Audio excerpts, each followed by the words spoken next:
What is up, guys? Brittany here with Brit's Hobby Shop, and today we're going to be discussing this coin right here. So let's get straight into the video.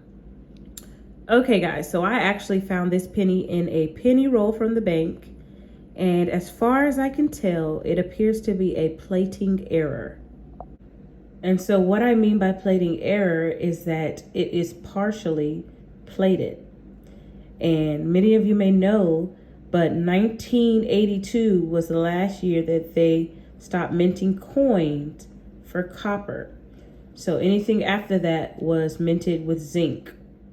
Now they do have an outside layer of copper, but if the coin wasn't minted correctly and something happened with that outside copper layer, then this is the result, a plating error.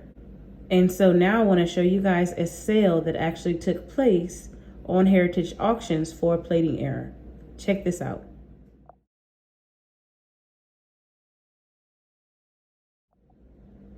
All right, guys, so please make sure you check your coins.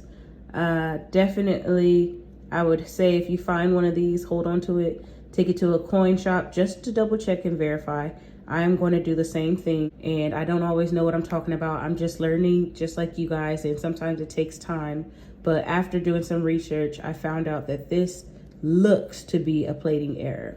So yeah, guys, do the same. Check your coins, double verify with, the coin shops and people around you who are coin experts.